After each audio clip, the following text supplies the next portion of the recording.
તોડબાજી અને પત્રકારત્વ વચ્ચે તફાવત કરવો હવે મુશ્કેલ બને તેવી સ્થિતિની વચ્ચે રાજકોટ શહેરમાં એક મોટો ઘટસ્ફોટ થયો છે. રાજકોટ શહેર પોલીસે બહાર કહેવાતા પત્રકારો સામે ગુનો નોંધી કાર્યવાહી હાથ ધરી છે. તમામ 12 લોકો પર જે આરોપ છે એ એવા ગંભીર છે કે તમારો ભરોસો સાચા પત્રકારો પરથી પણ ઉઠી જશે. વળી આરોપીઓ એક બે નહીં પરંતુ ફરિયાદીના હજારો વિડીયો થકી તેને બ્લેકમેલિંગ કરી રહ્યા હતા તેવા આરોપ છે. તો આવો વિગતે વાત કરીએ રાજકોટ પોલીસે કયા કયા કહેવાતા પત્રકારો પર શું ગુનો દાખલ કર્યો છે તેના વિશે. નમસ્કાર, હું છું તુષાર વસિયા, આપ જોઈ રહ્યા છો સ્વમાન. ગુજરાતમાં જ નહીં પરંતુ ભારતભરમાં પત્રકારોનો રાફડો ફાટ્યો છે તેવું તમે અનેક વખત સાંભળ્યું હશે. પરંતુ આ વાત તદ્દન સાચી નથી, કારણ કે પત્રકાર કહેવા લાગવું અને પત્રકાર હોવું એ બંને વાતોમાં મોટો તફાવત હોય છે. પરંતુ સ્થિતિ હાલ એવી છે કે મોટી સંખ્યામાં બેરોજગાર અથવા તો ક્યાંય ન ચાલે તેવા લોકો પત્રકાર બની જાય અને પત્રકારની છાપ બતાવી તોડપાણીનો ધંધો શરૂ કરી એક રોજગારી મેળવવાનો પ્રયાસ કરવા લાગ્યા છે. ત્યારે રાજકોટમાં લાંબા સમયથી કહેવાતું હતું કે શહેરમાં બાંધકામ શરૂ કરો કે પ્રેસ કાર્ડ સાથેના લોકો તૂટી પડે અને પૈસાની માગણી કરવા લાગે તેવી સ્થિતિ છે. સાથે જ તમે સાંભળ્યું હશે કે 1000 રૂપિયામાં લઈ જાઓ પ્રેસ કાર્ડ, 1500માં બની જાઓ પત્રકાર, 2500 ભરો અને પત્રકારનું કાર્ડ મેળવો. આ સ્થિતિ છે. ત્યારે આવી સ્થિતિ માત્ર રાજકોટની નથી, અનેક શહેરોની છે. પરંતુ હવે રાજકોટની સ્થિતિ ઉજાગર થઈ, કારણ કે પોલીસમાં એક બે નહીં પરંતુ ડઝનબંધ કહેવાતા પત્રકારોની સામે ગુનો નોંધાવવામાં આવ્યો છે. ઘટનાની વિગતો એવી છે કે રાજકોટ શહેર સાયબર ક્રાઇમ બ્રાન્ચમાં એક ગુનો દાખલ થયો છે, જેમાં જણાવવામાં આવ્યું છે કે રાજકોટના એક નામાંકિત ડોક્ટરના ક્લિનિકમાં તેમના દવાખાનામાં જ કામ કરતા ડોક્ટર કમલ નાંડા, કે જેનું એક્સેસ આ મુખ્ય ડોક્ટર સુધી હતો, એની ચેમ્બર સુધી હતો, એ ડોક્ટર કમલ નાંડા નામના ડોક્ટરે એક છુપો કેમેરો લગાવ્યો. આ કેમેરામાં ફરિયાદી ડોક્ટરની અંગત પળો કેદ કરવાની સાથે સાથે દવાખાનામાં આવતા સેંકડો દર્દીઓ પણ એ કેમેરામાં કેદ થઈ ગયા છે. આ વિડીયો બનાવ્યા બાદ એ વિડીયોનો ઉપયોગ પૈસા પડાવવા માટે કરવામાં આવી રહ્યો હતો. ડીસીપી જગદીશ બાંગરવાએ આ મામલે જણાવ્યું છે કે આ તોડપાણીના કારસ્તાનમાં આરોપી ડોક્ટર કમલ નાંડાની સાથે સત્યની ગર્જના ન્યૂઝના હિરેન ભીખુભાઈ મકવાણા, અજયસિંહ દોલુભાઈ ચુડાસમા, હાર્દિક નીતિનભાઈ ડોડિયા, રાજકોટ હેડલાઇન્સના જગદીશ તેરૈયા, ભારત ટાઈમ્સવાળા જીગર સોઢા, ભારત ટાઈમ્સના ઘનશ્યામ પટેલ, ભારત ટાઈમ્સના જતીન નથવાણી તેમજ જતીન નથવાણીના પત્ની સ્વાતિબેન નથવાણી અને ભારત હેડલાઇન્સવાળા અમિત ઠક્કર, B1 ન્યૂઝના ભરતભાઈ સહિત અન્ય 2 મોબાઈલ નંબર ધારકો તેમજ હજુ જેના નામ ખુલે તેમના વિરુદ્ધ ગુનો દાખલ કરવામાં આવ્યો છે. આરોપીઓ ફરિયાદી ડોક્ટરનો અંગત વિડીયો બતાવી તેની પાસેથી રૂપિયા 25 લાખની ખંડણી માંગી રહ્યા હતા. ઉપરાંત 50,000 રૂપિયાની ખંડણીની વસૂલાત કરી પણ ચૂક્યા હતા. સૂત્રોનું કહેવું છે કે ફરિયાદીનો અંગત વિડીયો વર્ષ 2023માં શૂટ કરવામાં આવ્યો હતો. તે વાતને જગદીશ બાંગરવા પણ કન્ફર્મ કરે છે. જગદીશ બાંગરવા શું કરી રહ્યા છે, જોઈ લો. આજે સાયબર ક્રાઇમ પોલીસ સ્ટેશન ખાતે BNSની કલમ 308(5), 308(4), 351(2), 356(3), 61 અને IT એક્ટની કલમ 66, 67, 67A મુજબ એક ગુનો દાખલ કરવામાં આવેલ છે. આ ગુનાની હકીકત એવી છે કે એમાં ફરિયાદીના ક્લિનિકમાં એક કમલ નાઢા, જે પોતે પણ BAMS ડોક્ટર છે, એના દ્વારા એક બલ્બ હોલ્ડરના રૂપમાં સ્પાઈ કેમેરો ફિટ કરવામાં આવેલ હતો અને તેઓના અંગત પળોના ફૂટેજ રેકોર્ડ કરી અમુક મીડિયા કર્મીઓ સાથે શેર કરી અને એને ડોક્ટરને બ્લેકમેલ કરવામાં આવેલ હતો અને બ્લેકમેલ કરી એમના પાસેથી 25 લાખ જેવી ખંડણીની માંગણી કરવામાં આવેલ હતી અને 50,000 રૂપિયા સ્વીકારવામાં આવેલ હતા. તો એ ગુનામાં આરોપી તરીકે અત્યારે કુલ 12 માણસો છે, જેમાં જે ડોક્ટર કમલ નાડા છે, સત્યની ગર્જના ન્યૂઝના હિરેનભાઈ મકવાણા છે, અજયસિંહ ચુડાસમા છે, હાર્દિક ડોડિયા છે, રાજકોટ હેડલાઇન્સના જગદીશ તેરૈયા છે, ભારત ટાઈમ્સના જીગર સોઢા છે, ભારત ટાઈમ્સના ઘનશ્યામસિંહ છે, ભારત ટાઈમ્સના જતીન નથવાણી છે, ભારત હેડલાઇન્સના અમિત ઠક્કર છે અને B1 ન્યૂઝના ભરતભાઈ છે.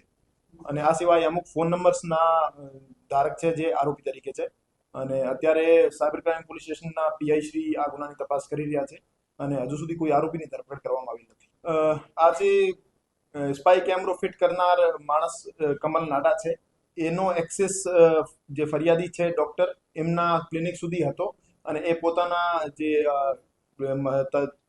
મરીજ છે એ એના ડોક્ટરના ક્લિનિકમાં મોકલતો હતો. તો એ રીતે ઇઝીલી એક્સેસ મેળવી ત્યાં એમના જે ઇન્જેક્શન લગાવવા વાળું સેક્શન હોય છે ત્યાં એને બલ્બનો હોલ્ડર હોય એ બલ્બનો હોલ્ડર સ્પાય કેમેરાના રૂપમાં મૂકી અને એના વિડીયો રેકોર્ડ કર્યા હતા. એવું જાણવા મળ્યું છે કે આરોપી પાસે કુલ 3 થી 4 હજાર જેવા વિડીયો છે, જેમાં ડોક્ટરના અંગત ફળોના વિડીયો તો છે જ, બાકી મરીઝોના પણ જે ઇન્જેક્શન લગાવતા અને ઓબ્જેક્શનેબલ વિડીયો છે એ બાબતે પણ વધારાની તપાસ કરવામાં આવશે. મોટાભાગના એવા જે વિક્ટિમ્સ હોય છે જેને કહેવાતા મીડિયા કર્મીઓ દ્વારા બ્લેકમેલ કરવામાં આવે છે અને જેના પાસેથી ખંડણીની માંગણી કરવામાં આવેલ છે, એ સમાજમાં ઇજ્જતના ડરથી અથવા ફ્યુચરમાં કોઈ પરેશાની ના થાય એના ડરથી પોલીસની સમક્ષ આવતા નથી. તો હું તમામને અપીલ કરવા માંગુ છું કે જ્યારે પણ આપને કોઈ એવા કથિત મીડિયા કર્મી અથવા બીજા કોઈ માણસો દ્વારા બ્લેકમેલ કરવામાં આવે અથવા મીડિયાનો ડર બતાવીને તમારા પાસેથી પૈસાની માંગણી કરવામાં આવે તો આપ તરત જ પોલીસનો સંપર્ક કરો. અને આપ જ્યાં સુધી સહન કરતા જશો એ આપની પાસેથી માંગણી વધારતા જશે, પણ આ પોલીસનો સંપર્ક કરો તો પોલીસ આપની પૂરેપૂરી મદદ કરશે. એ જે મેં મીડિયા કર્મીઓના નામ બોલ્યા છે, સત્યની ગર્જના, રાજકોટ હેડલાઇન્સ, ભારત ટાઈમ્સ અને ભારત હેડલાઇન્સ, B1 ન્યૂઝ, એના તમામના લાયસન્સ અને તમામના ડોક્યુમેન્ટ્સ તપાસ દરમિયાન ચકાસણી કરવામાં આવશે અને એને પ્રોપર લાયસન્સ અને ડોક્યુમેન્ટેશન કર્યા વગર પ્રેસ હાઉસ, મીડિયા હાઉસ ચાલુ કરી દીધો હોય તો એના વિરુદ્ધ કાયદાકીય પગલાં લેવામાં આવશે અને બીજી ફરિયાદ દાખલ કરવાનો સ્કોપ હશે તો બીજી ફરિયાદ પણ દાખલ કરવામાં આવશે.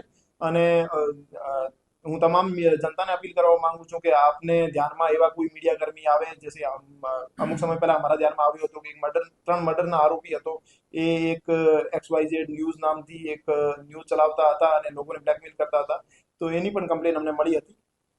એ જ રીતે આપને કોઈ બ્લેકમેલ કરતો હોય તો આપ તરત જ રાજકોટ ક્રાઇમ બ્રાન્ચ યા રાજકોટ શહેર પોલીસનો સંપર્ક કરો, જેથી અમે કાયદાકીય પગલાં લઈ શકીએ. અમે આની પહેલા પણ એક સરકારી કર્મચારીની ફરિયાદ લઈને મીડિયા કર્મી વિરુદ્ધ ગુનો દાખલ કર્યો હતો. એ જે આરોપીઓ છે એના ગુનાહિત ઇતિહાસ છે કે કેમ એ બાબતની ચકાસણી તપાસ દરમિયાન કરવામાં આવશે અને હજુ સુધી અમારી પાસે સરકારી કચેરીઓમાં પણ જે અરજદાર આવતા હોય છે એમને ગુમરાહ કરવા માટે એ જે કહેવાતા પત્રકાર છે એ કુખ્યાત છે. તો હું તમામ સરકારી કચેરીઓમાં જે એવા પત્રકાર લોકોને, માણસોને અથવા સરકારી અધિકારીઓને બ્લેકમેલ કરતા હોય, હેરાન કરતા હોય, એને પણ તરત જ પોલીસનો સંપર્ક કરવા માટે હું અપીલ કરું છું. અને કોઈ RTI ના નામે પણ એમને બ્લેકમેલ કરતો હોય અથવા મીડિયાના નામે પણ બ્લેકમેલ કરતો હોય અથવા ખંડણીની માંગણી કરતો હોય તો આપ તરત જ પોલીસનો સંપર્ક કરો. અને જે આપે પૂછ્યો, જૂન 2024 થી આ દિન સુધી ફરિયાદીને લગાતાર ધાક ધમકી અને એક્સટોર્શનની એમની ડિમાન્ડ ચાલુ હતી અને 25 લાખ રૂપિયાની માંગણી એમના પાસેથી કરવામાં આવેલ હતી. અને એ વિડીયો જે છે 2023ના આજુબાજુમાં રેકોર્ડ થયેલા છે અને એના પછી એને મીડિયા કર્મીઓ સાથે શેર કરી અને ડોક્ટરને બ્લેકમેલ કરવાનું શરૂ કર્યું હતું. હજુ સુધી પોલીસ પાસે એવી કોઈ માહિતી નથી કે મીડિયા જે વિડીયો છે, વિડીયોને કોઈ બીજા પ્લેટફોર્મ ઉપર શેર કર્યા હોય અથવા વેચ્યા હોય, પણ તપાસ દરમિયાન એવું કોઈ સામે આવશે તો એમાં યોગ્ય કલમો જે સર્ક્યુલેશનની લાગતી હશે એ પણ ઇન્વોક કરવામાં આવશે અને કડક પગલાં લેવામાં. પ્રથમ દ્રષ્ટિએ એવું જાણવા મળ્યું છે કે જે આરોપી કમલ લાડા છે એ જે ફરિયાદી છે, ફરિયાદીના બીજા ક્લિનિકમાં એમનો એક્સેસ હતો અને ત્યાં કામ કરતા લેડી ડોક્ટર સાથે એમનો એકતરફી પ્રેમ હતો અને એના કારણે એને એમનો સ્પાય કેમેરો મૂક્યો હતો. પછી એની દાનત બગડી અને એવા વિડીયોઝ એમની પાસ આવ્યા તો એને ખંડણી માંગવાનું શરૂ કર્યું. એમની પાસે પ્રોપર લાયસન્સ અને પ્રોપર ડોક્યુમેન્ટેશન નહીં હશે તો એના વિરુદ્ધ જે સોશિયલ મીડિયા ઉપરથી, એના પ્લેટફોર્મ ઉપરથી એના પેजेस અને એના અકાઉન્ટ ડિલીટ કરવાની કાર્યવાહી પણ કરવામાં આવશે. અને એ જે પ્રોપર રૂલ્સ રેગ્યુલેશનનો ફોલો કરતા હશે તો આ ગુનાના આધારે એમની વિરુદ્ધ કાર્યવાહી કરવામાં આવશે. ફરિયાદીએ અમને ફરિયાદમાં આખું વિગતવાર જણાવ્યું છે કે એને કેટલા કોલ કયા માણસ પાસેથી આવેલ હતા અને એ જે તમામ નામ જે એમને જણાવ્યા છે એમના યા તો એમના પોતે દ્વારા યા એમના કોઈ એજન્ટ દ્વારા ફરિયાદી પાસેથી માંગણી કરવામાં આવેલ હતી અને એના આધારે જ અમે આરોપીઓ તરીકે એમના નામ લીધા છે. તેમ છતાં અમે તપાસ કરીશું અને જેનો રોલ નહીં આવતું હશે યા જેના વિરુદ્ધ પુરાવા નહીં હશે એના વિરુદ્ધ કાર્યવાહી નહીં કરીશું, પણ જેના વિરુદ્ધ પુરાવા મળશે એના વિરુદ્ધ કડક પગલાં લઈશું. તો આ હતો પત્રકારના નામે કહેવાતા પત્રકારો અને ડોક્ટરની મિલીભગતથી ચાલતા તોલપાણીના કારસ્તાનનો અહેવાલ. તમારી સાથે પણ જો આવું ક્યારે થયું છે તો તમે પણ પોલીસનો સંપર્ક કરો અને આ બાબતે તમારો અભિપ્રાય કમેન્ટ બોક્સમાં જણાવવાનું ભૂલતા નહીં. આ અહેવાલ બાદ તમને આ ચેનલ પસંદ આવતી હોય તો ચેનલને સબસ્ક્રાઈબ કરવાનું ભૂલતા નહીં. નમસ્કાર.